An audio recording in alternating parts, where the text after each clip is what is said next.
This is Grey Matters. It's Paul and Andy's podcast, and if you found us, we're thrilled and delighted. I've got to say to you, matey boy, yes, we have had some fan mail. We have had. You're joking? No, we really have. First of all, I'm going to read out one from a former colleague of ours. Right. It was Kevin, yes, the weatherman. Oh yeah, you know, Big Kev used to. What a lovely man, really lovely guy. Mm-hmm. And if you're hearing this, Kevin, you're in the gym. Thank you very much for being in the gym and holding up the side for us, but also for just responding, because this is what he put. I was in the gym, taking advantage of their ongoing rehab scheme recently, and out of the blue, while I was hooked up to Spotify, your podcast with Andy came on. Mm-hmm. I've no idea what random algorithm I had completed to justify this, but I have to say it was a really good listen. So well done both, and keep it up. Hoping everything's post-BBC is going well otherwise. And I just thought, how lovely is that? Because to come across it randomly like that, I don't know what algorithms, what dark art it is, but clearly, you know, when I go to the gym, I like to listen to podcasts. I like to listen to something worthy. And I wouldn't say this was worthy, but hopefully it just passes 25 minutes on the cross trainer or something. And I hope Kev didn't fall off. But Kevin Thomas, you are a top man. You're as nice as you are tall. Yeah. And I think you were about 6'4", weren't you? So I hope all is well with your health, and keep up the work at the gym. That's what I have to say. Absolutely. He probably thought to himself, what are these two idiots on about now?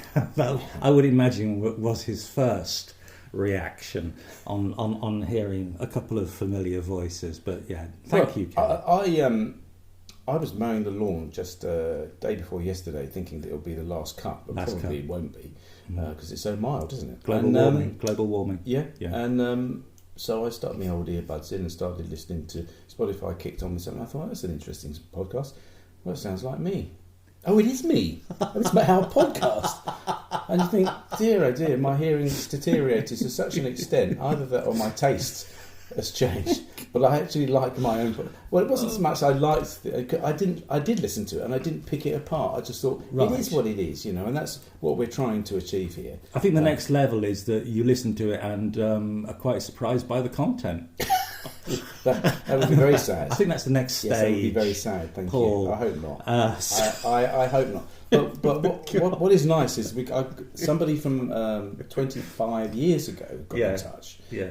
And now this was a mum from the school gates when kids were at primary school and we lived in the Midlands, and it's renewed an acquaintance. So I shall read this, and this is from a lovely lady called Lee Pell.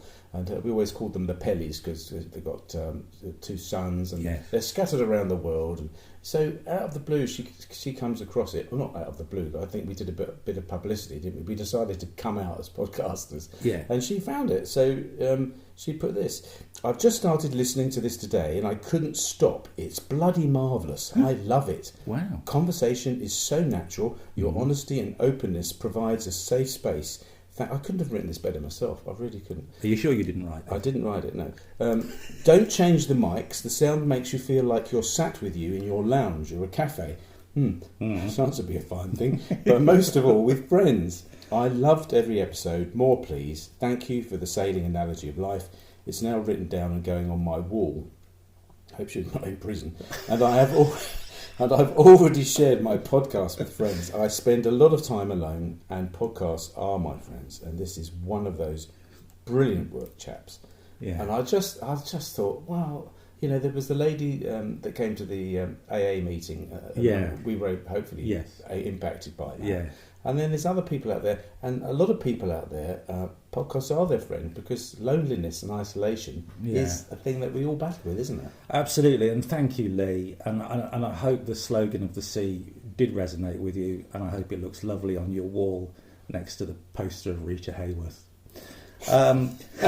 Yes, she's not that old. No, you said you call them the Pellies because she's called Lee Pell. That's right. Why don't you call them the pellets? Well, that implies sort of chicken food, doesn't it? The rabbit pellets and stuff. It's a small things of the larger thing. I think Pellies sounds nicer. Oh, right, well, ask Lee. Oh, well, I just wondered, that's all. If she does exist, and this isn't written by your It's other not half me. or my other No. half, then how would you like to be referred to, Lee? Lee and the Pells, Lee and the Pellies, Lee and the Pellets. Lee and the Pellets sounds like it's like agricultural, Andy. Well, it sounds like a punk group from the 1979. Well, I've been to a few parties with Lee and her husband Dave, let me tell you. Oh, right, okay. It wasn't punky, it was surely good though. Oh, right, Very okay. nice.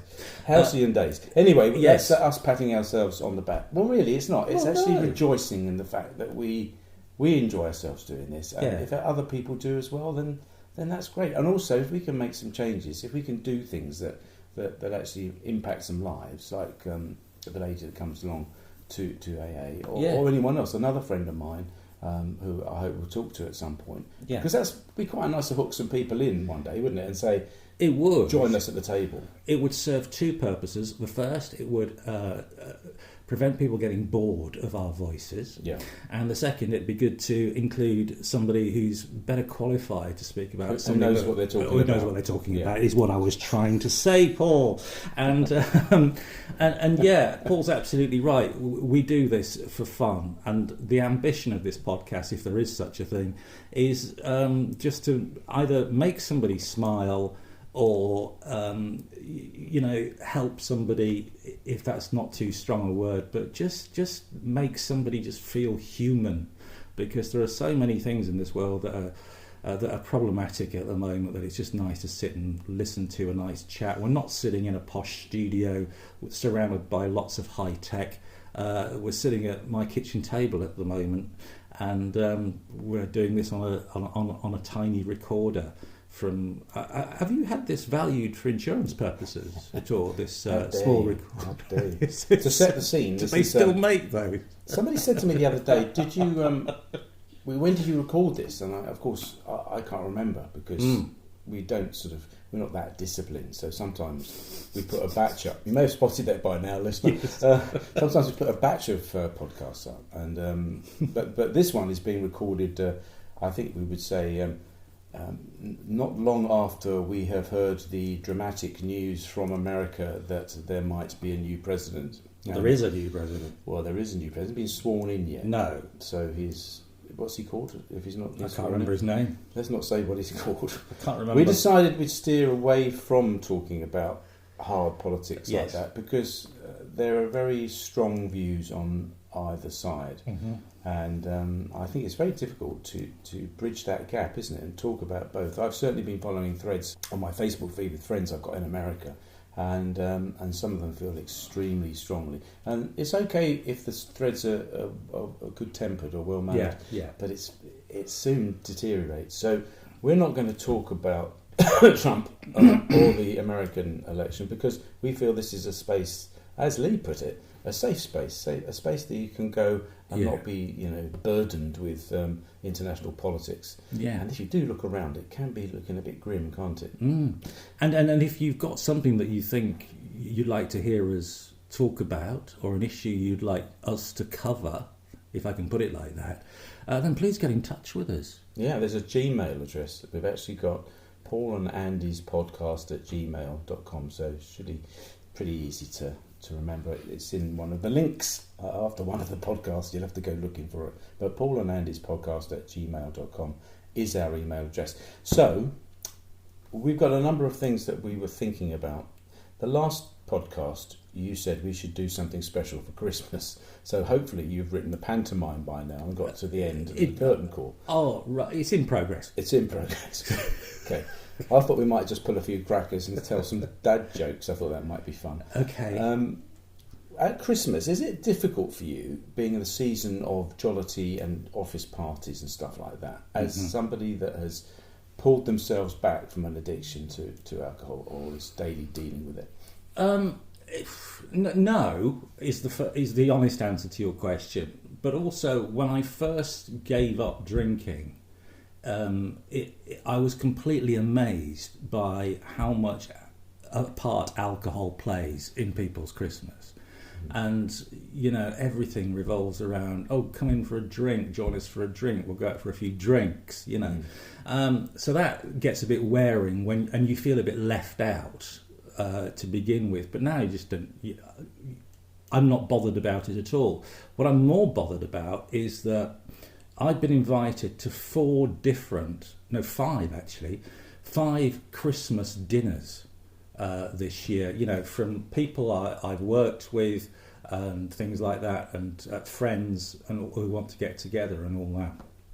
And I've turned pretty much all of them down because these are people I spend time with anyway, you know, on a day-to-day or sort of weekly basis, and who I see. So I don't feel the need to go out for a special meal or anything.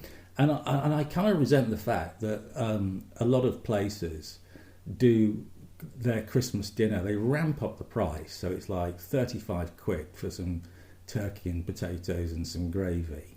And, you know, you think, well, I'm sorry, no, it's mass catering. I'm not really that bothered, to be quite honest with you. So that's what I mind. So the alcohol thing is not a problem. But I can remember when I first gave up drinking completely, trying not to feel like the kid outside the toy shop with his nose pressed up against the window, you know, thinking everybody else having a nice time, but I'm not. And think, well, actually, I am having a nice time. And now I take some very, very smug solace from looking at these Christmas parties and thinking, you're going to feel awful tomorrow. And I'm not. Well, that's true. And also the amount of money. Oh, yeah, crazy.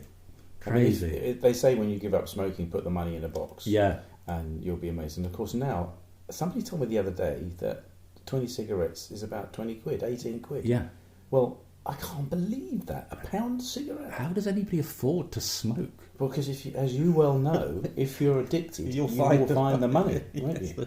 And that's the hard thing. So, if you don't drink at Christmas, what sort of drinks do you have? What do you go I don't. for? I just have, you know, ginger beer or something like that. You know, or I've got a really nice tonic water. Just plain tonic water. It's just so nice. But I'm not that bothered. I'll have a cup of coffee. You know, You might have a cup of coffee as an aperitif, will you? If I go to somebody's house and they say for in an evening, Yeah. and they say, "Would you like a drink?" I'll say, "Have you got any coffee?" You won't. Really? Yeah, I will. Because I do like a cup of coffee. Yeah, I like a cup of coffee. But there's a huge array of soft drinks around now, aren't there? And alcohol-free or alcohol-low drinks. Well, we do talk about this in the AA fellowship, and obviously there are more zero alcohol versions of common drinks that you will find in the supermarket shelves now. In fact, a lot of supermarkets have got a whole alcohol-free aisle, and it's booze bottles looking like the original thing, but with zero printed on. So you can get 0% Guinness, 0% Gordon's gin. The irony is they're exactly the same price as the ones that have got alcohol in. So you're thinking, hang on a minute, it's got no alcohol in it, and I'm paying the same price. And the other thing is, somebody far wiser than me at an AA meeting has very much spoken out against, alcohol-free drinks, and very wisely once said at a meeting, non-alcoholic drinks, like non-alcoholic bitter, are for non-alcoholics. And I thought that was quite clever because some people have thought, I'll try this non-alcoholic bitter, and it tastes very, very similar, and without the alcohol in. And then they thought, well, that's fine. I'll have a real one, because they've got a taste for it, and so it can really hamper somebody's recovery. And I know that that's not the design of them. No. But it's I don't think non-alcoholic beer is a problem, but when you get into non-alcoholic spirits and a non-alcoholic gin that tastes the same, it doesn't. I know it doesn't, and I've tried them, and I think I'd be interested to know what the AA would recommend as a drink. If they probably they don't make recommendations, but But No. there's some lovely schlurs or grape juices or ginger beer is Sainsbury's my or Tesco. go-to. Yeah, I love ginger beer. Yeah, so do I. But it's got to be a nice ginger beer. Yeah, I'm a not good into one. advertising, but the D&G one, the one, the Jamaican one, Yeah. that's always tickled my fancy. You get it Yeah. in cans, don't you? Yeah, and of course you can make your own ginger beer quite easily. Do you know? I did. Not only did I make my own. Here's a tangent. Here's an avenue we're going down. I remember years ago being given a ginger beer plant. Yes. Which if you're viewing, listening, was a jam jar with powdered ginger in and sugar. It's fermented, wasn't it? It was the 80s sourdough. Yeah, Wasn't it? Was. Yeah.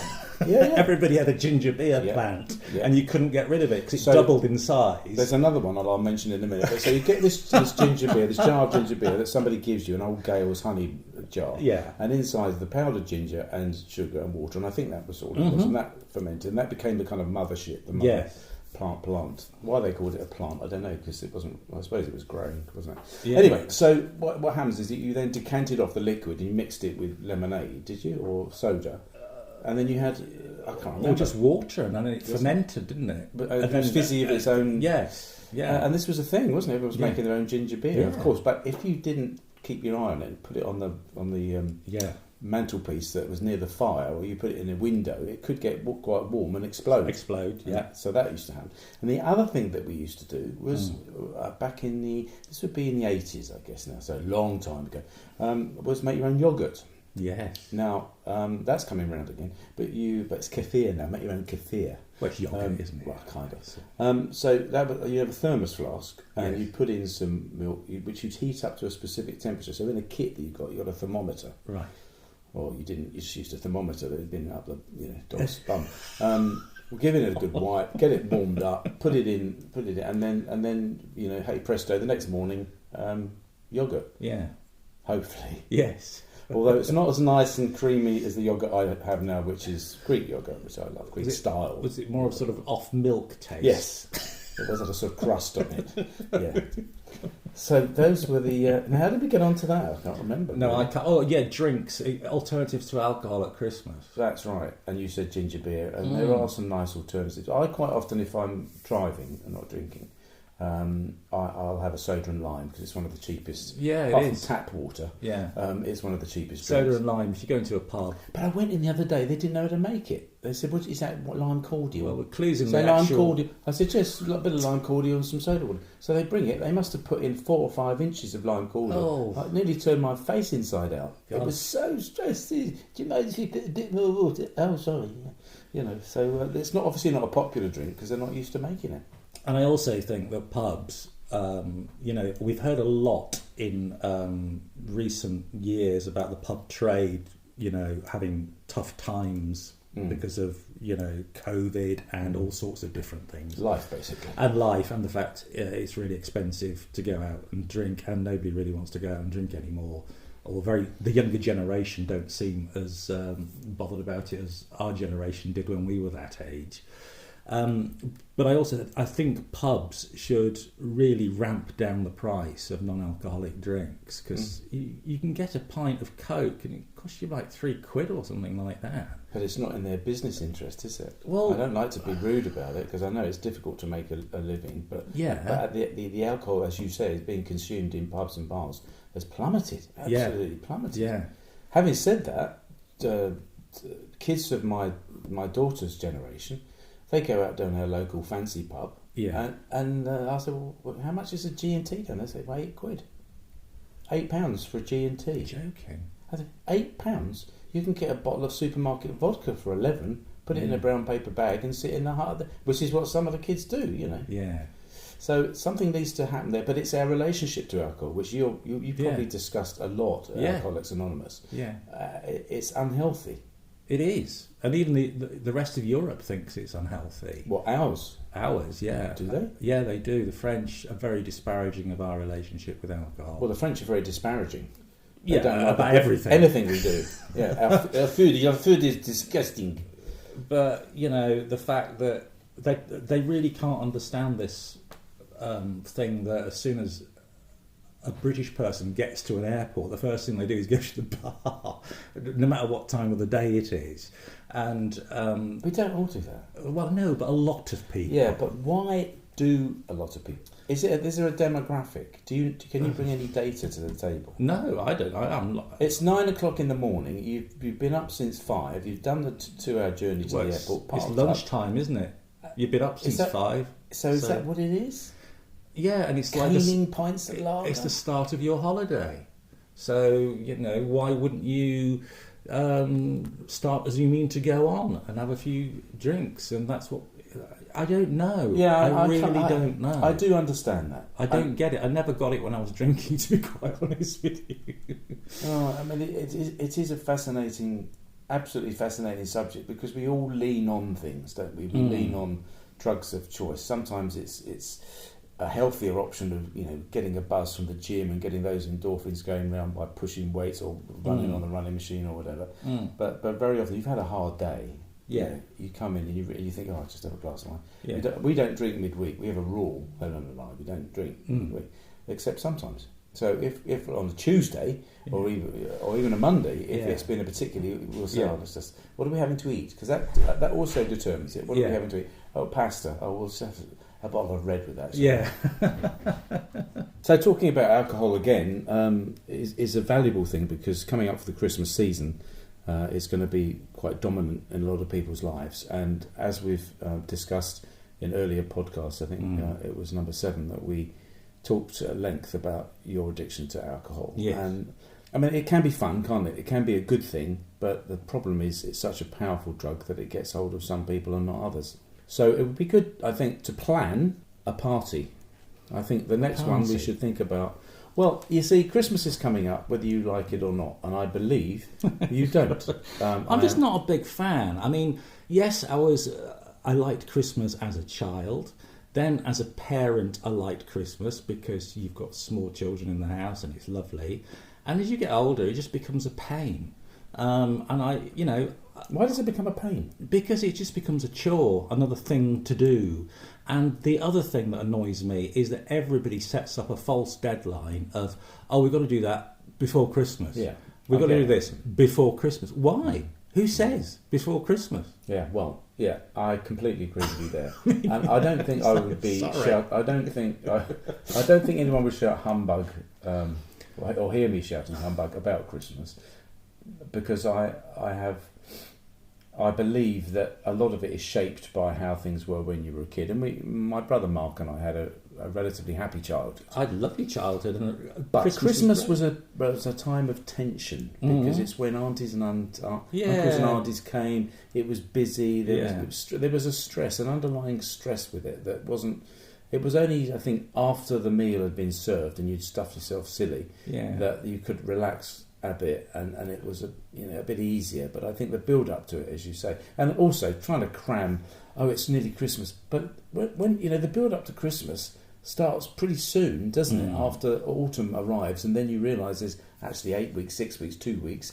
So there are things to, and office parties. If like us, you were at a place where a load of people gathered, there was an imperative to have an office party or drinks, and it can be. Why not do that all year? Meet together and have, especially January and February when it goes a bit flat. But also, I think it's important to remind people, if they do have an issue with alcohol, if they're aware of it, they need to know, perhaps at this time of year more than any, where to go and how to reach out. So if you wouldn't mind, just do a plug for where they can go or what they can do. The first thing I would say is, don't feel like you're on your own. There's loads and loads of support out there, and it's easy to access. And if you go onto the AA website, then if you just type AA into Google or any other search engine, then you'll come up with, obviously, the car rescue people, but you'll come up with Alcoholics Anonymous, and there's a section on the called Where to Find on the website, and it'll have your nearest meeting, and just go to the meeting, and you don't have to ring up first or anything like that. You can just turn up, and you'll be welcomed with open arms. And if no matter what you think you're going through is extraordinary to you, there will be people at that meeting who know exactly how you feel, exactly what you're talking about, and you don't have to say anything. You can just go and listen, and it's completely free. So Excellent. do that, yeah. Thanks, matey. And let's not put a blanket on Christmas, and unless it's a nice Christmas blanket with embroidered Christmas trees Indeed. and bells. Now, before we go, Yes. we're hoping to get another couple in the can. Yeah. I'm going to be working, and it is very much Christmas orientated, my job, and will involve a white beard and Right. elves. And that's all I'm prepared to tell you. But we'll keep that as, what do they call it? What do they call that when you hang over to the next tease? You know, A teaser. A teaser. Yeah. It's a teaser to the next episode when I will tell you exactly the job that I'm doing. Can't wait.